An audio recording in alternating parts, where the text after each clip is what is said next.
Okay, here we go again. Second try. So I'll just wait for Jessica again. And then when she's on, I will add her. Or wait a second. Okay.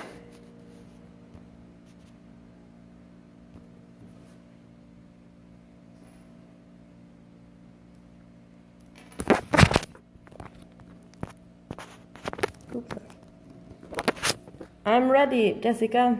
You should have the invite now. Did you get it?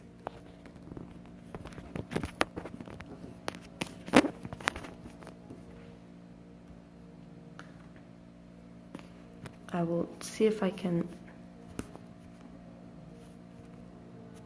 Okay, now. Hi! There we go. Hi. Hi, everybody. Hello. How are you doing? I'm good. How are you, Jordy? I'm really well. So sorry about like the time schedule mess up. No problem. No problem. So, over to you, Jordy. Oh, I thought do I just like say my whole speech again? No, just give a quick overview for new viewers, maybe about the amazing video that you did and what inspired you to do that. Okay. Well, so I just recently got back from my exchange in Finland, where I did a film, which I named The Student Voice, about students of the world voicing like their opinion on education, giving them a chance to speak, because education in the end is for us, the students, and the students are never really asked about it. Yeah. And that's basically it. Yeah, and it was really cool. So if you guys haven't checked it out, Jordy's going to put another link. And so what really struck me about the video was that it seemed that even all over the world, there's so many so many needs and things that you guys wanted to improve. So Yeah. I guess, Jordy, what was it about education that initially pushed you to want to think what is this all about? Why am I being educated in this way? How can I get my voice out there to make that change? Well, it really started off um, when I was in high school in Mexico, Yeah. and I wasn't able to play my instrument, the French horn, which I wanted to do as a profession. Yeah. Because of homework and exams and studying and all of these things. And then I had the huge pressure of that if I didn't get good grades, I wouldn't get to college, which was like the future, the path to the future. But then also if I wanted to become a professional musician, if I didn't have that practice time, I wouldn't be able to do it in the end. And so that's where it really surged. And that's how I started. I watched the movie by Michael Moore called Where to Invade Next, and he talks about Finland and the education system. Yeah. And he talks specifically about the homework thing, and that's when I started researching about it. And through that research about the Finnish education system, just this huge spark happened within me, and I knew that I wanted to do something in education and promote that change, so no other student would have to feel the way I did. Feel like my dream was going down the drain because of education, which is supposed to be the path towards the future. Yeah. How did that make you feel? Which part? The fact that you couldn't pursue what you were passionate about, and keep learning about what you were excited about. Yeah, I was really, really frustrated. I was angry at school, and then I was angry at my lack of extra time. There was just so much time during the day to do my schoolwork, and then after that, I had more schoolwork, and I felt like I didn't even have time to think for myself. Yeah. So just overall, at towards the end of that last second year of high school, my dream of becoming a horror player just died because I didn't think it was going to be possible. That's horrible. But it changed to now my dream is to change education, so I guess it's good. Yeah, no, that's awesome. And I think what's so amazing about Jordy is that you've been working so hard to get the student voice out there, because not enough educators, not enough stakeholders in education are doing that. And I think the work that you've been doing with fellow students, and also the fact that you took that step to take control of your education and go over to Finland and to be in a system that enables you to flourish in a way that you weren't able to before, is awesome. Yeah. So I guess like I know that you've checked out some of the innovations on the HundrED site. I'd be interested to hear from you, like which ones are your favorites and why? Like why do you think, I guess, these innovations are important for transforming education? Okay, well, my first favorite was the one called 10-minute plays, Okay, cool. because I always had like this really struggle with history. I have a Yeah. huge interest in learning history. Of course, I want to know like what is our roots, and it's important to know history. Yeah. But it was very tedious to just listen to the teacher talk and take notes. And I would be interested in the class, but at the same time, I would forget it the next day. And this Yeah. 10-minute plays idea it like sparked within me, and I knew that that would be the best way for me personally to learn history through Yeah. through plays, making and writing plays. I thought that was just beautiful. And then the Yeah. second one, Cool. oh, sorry. Yeah. No, it's fine. I was also super excited about that, and I reflected back on like when I was doing the research around that one and like connecting with Laura, who's the amazing innovator from Hawaii, who kind of first came up with that concept. She as well was just saying like how history is so fascinating, but why aren't the kids getting engaged? And it's because of the pedagogy. Like the approach wasn't right. It wasn't student centered enough. It wasn't like getting you excited. And I'm like super happy to hear that you would like it that way. And then what was your second favorite? Okay, so I have three. The second is Think Global School, which actually one of my closest friends and my sister are currently going to attend that school. That's amazing. And I just loved the idea of learning through traveling. You learn about World War II while being in Japan, and about the origins of humanity while being in Africa, and all these great things. And it's truly like learning and traveling at the same time. Yeah. And it was just, I thought that was beautiful. And well, I have to like mention here that one was my like absolute favorite at first. And I thought that was like the future of education. I had this kind of like closed mentality that, maybe education should be for those who are good at school. So because Think Global has a very like difficult application process. You have to go through many steps to get in to see if you qualify. And I thought that was like the future of education, to see, who could be good in school. Yeah. And then I discovered like big picture learning, which became now is my favorite, absolute favorite. Yeah. Which proved to me that, school can be for everybody. You don't have to be good at school to like school. And, like you don't have to necessarily enjoy the current education system to know that it's good or wrong, And I think that's super learning, interesting. Yeah. Yeah. But so big picture learning is like just taking the students as they are and then putting school into that. And well, what's really interesting is that it's completely like a public school, and so anybody can go in there through the lottery system, and they just flourish in that school. And I thought that was beautiful. It really inspired me. I went out of the HundrED Innovation Summit after talking to Dennis Litke. I was just crying because I was so inspired by his project. So that's my favorite. That's great. Yeah, I think big picture learning is an amazing model. And for those who don't know it, surprising amount of people don't know it, by the way, like when I'm traveling around. It's just so cool that basically high schoolers around the world in a state school system have the opportunity to learn in an authentic way that enables them to flourish. So like what Jordy's referring to is that they make sure that education is personalized. You have a facilitator who is looking after 14 students all in one go. And those 14 students have the opportunity to personalize their education so they can go out into the community. They can be working on things that they're really excited about. Like maybe they want to be a writer, maybe they can work on a newspaper. They want to be, they're more like hands-on. They could work with local carpenters to create things. It's all about doing the thing that makes sense for you so that you can learn all the things necessary to like thrive, right? And so in like your case, Jordy, you would have been able to continue with your musical training and enabling you to learn through that and having time to do that. So that's really cool. So, and I think you really touched on something super important as well, that it connected with you. And in our survey recently, 83% of young people from around the world wanted better skills for their future career. Like that was the leading finding that we found from the students, right? So if models aren't doing that, if there isn't time to do that, like it's not connecting with young people, like they're disengaged. And what do you think about that, Jordy? Well, I think it's really true. Like the biggest issue I think now is that we're being taught in a way that makes us knowledgeable in the past. So we really know our history, we know our math, we know our languages, but we aren't really taught how to use that in the future, how to use that and progress the future and improve the future. And it's just really closed off.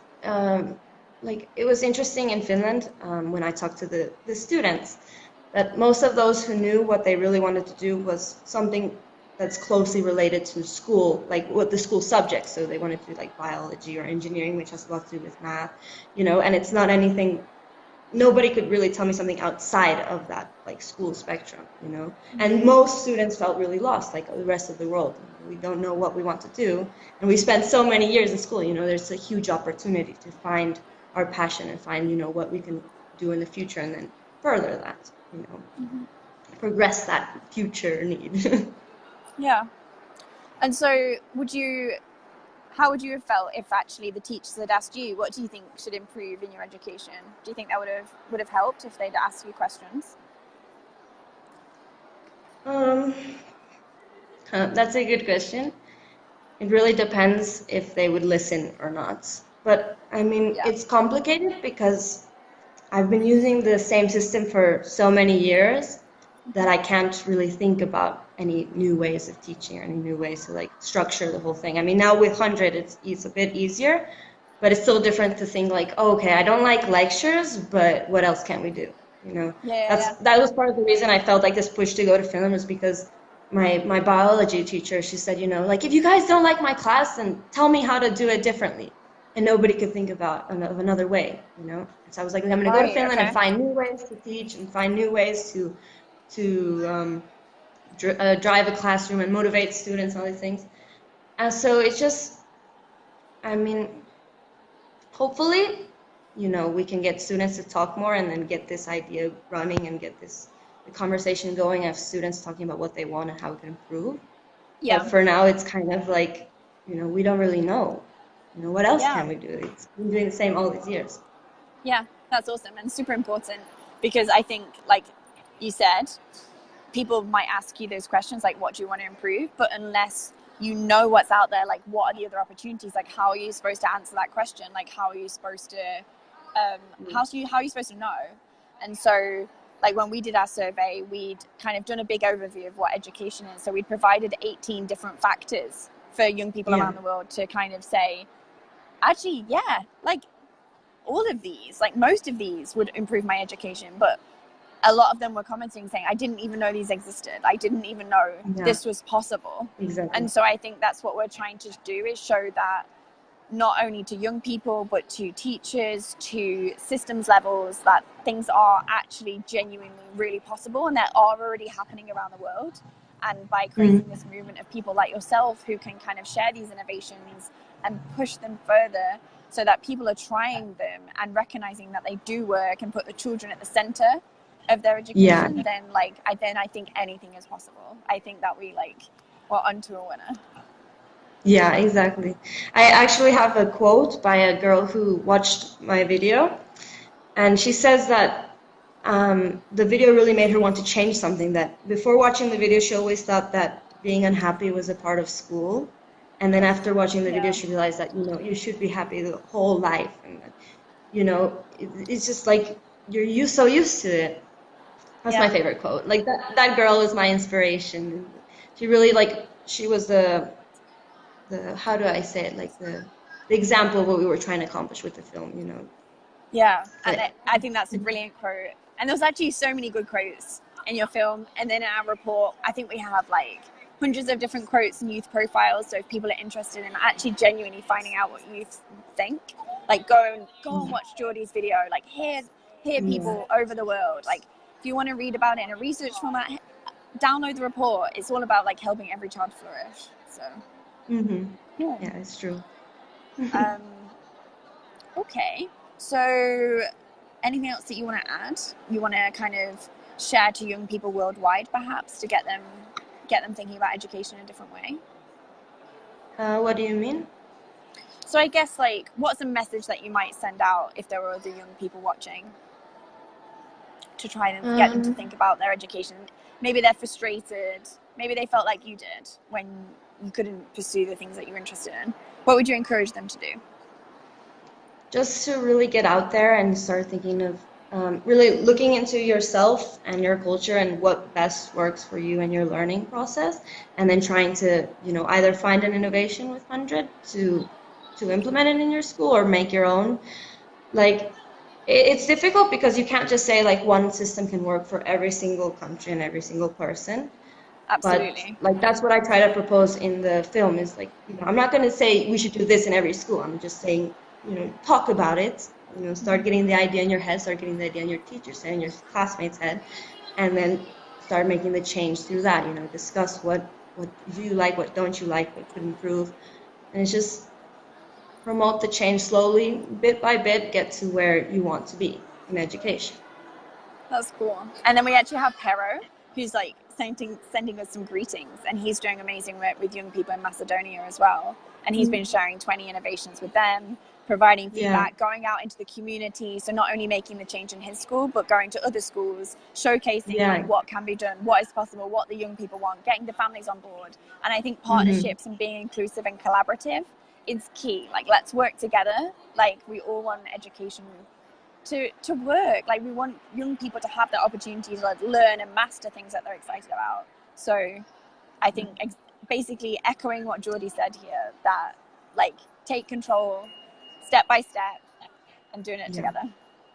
Yeah, exactly. Cool. Did you have any questions? Did you have any questions for me, Jordy, about anything you wanted to ask before we wrap up? I just wanted to ask you if you were expecting what you discovered from the research report. Oh, good question. Yes and no. So I wasn't expecting such an overwhelming response from young people worldwide, especially as we hadn't like done a push on it marketing wise. Like, it was just like people dying to tell us what they think needed to improve in education. It was also amazing to hear from so many young people, like the situation as they see it. And I wasn't expecting so many people to be so excited about all of the different things that would change. I thought they might be really excited about like, oh, I'd really like to have more like life skills or future skills, but I didn't know that they'd also, the second finding, like the second most popular thing was that they wanted to change their physical learning environment. Like, they recognize the importance of like the environment on their learning and their impact, and so for them to be astute and sharing that with us was amazing. And then we also asked like from stakeholders all over the world like what they wanted to improve in education, and so it was in a way surprising to find out that most of the stakeholders do recognize the needs across the entire education overview, but they don't often communicate that, and they unintentionally isolate each other by sharing initially what they think is perhaps first most important, so more like the trends from their perspective.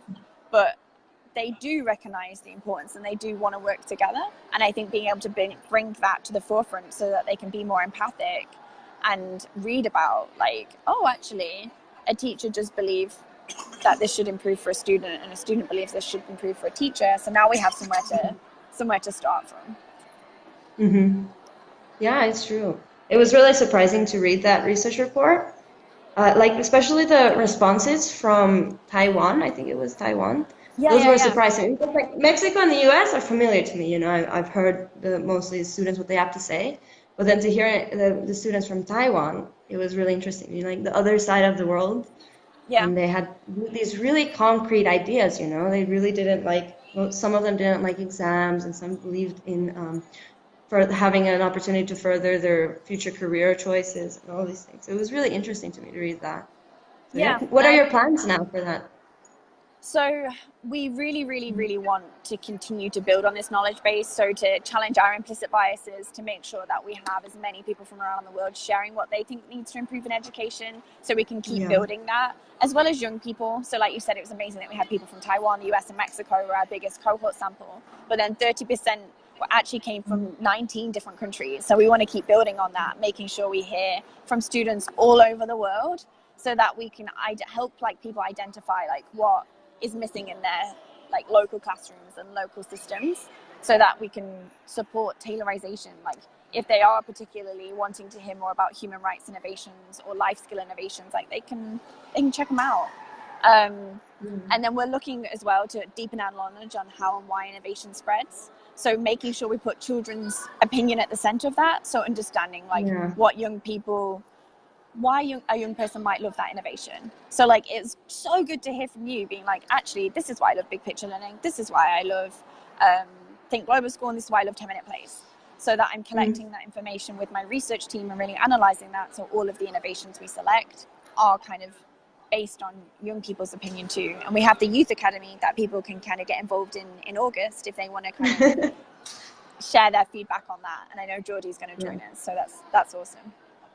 Of course. Do you have plans for another survey soon? Yes, so I think following the summit in November, where we could bring all the innovators together, there'll be an opportunity at the start of next year to get involved in another data collection round. And that's the piece on how and why innovation spreads, and really hearing from children on that. And then if they want to share already as kind of a preliminary piece of research, there's a survey on our site where it says, please share with us your feedback. Like, what do you think needs to improve in education? So that people have an opportunity to share those insights following reading the report. Yeah. Okay. I'm curious to see what will turn out. Yeah, I was thinking that, like, I don't know if I should say it here, but like, it would be great to find a way to reach out, like, the kids who are going in more in a poverty section schools, that kind of idea. Because I know in Mexico, most public school students don't even know English and don't really have access to internet, and so they wouldn't have been able to answer that survey. And their voice would have been really interested to hear. Interesting. Super good point. So we're actually been Reddit Tutoria contacted us this week, and they really want us to like translate everything in Spanish and then support things getting out on the ground. And they're obviously working with children from all over the country, especially like low socioeconomic areas. And then also like we made sure that it was just like super free and easy to access online. And so kind of making sure we have like really strong partnerships, like you said, so that we can get it out on the ground and like get it out to people if perhaps they need like a paper survey version. Like, we're really excited and open to do all those things. Yeah, because that's really important. Okay, well, I'm out of questions now. This is perfect. So I think we should probably wrap up. This was good. And thank you so much everybody for watching. Thank you again for Jordy kind of doing a brief overview. And like we said, check out the video, check out the report, provide feedback, let us know what you think. And any educators or the stakeholders watching, don't forget to ask like what young people think. And like Jordy said, really listen. So please. Thank you, everybody. Thank you, everyone. Thank you, Jessica. Bye. Jordy.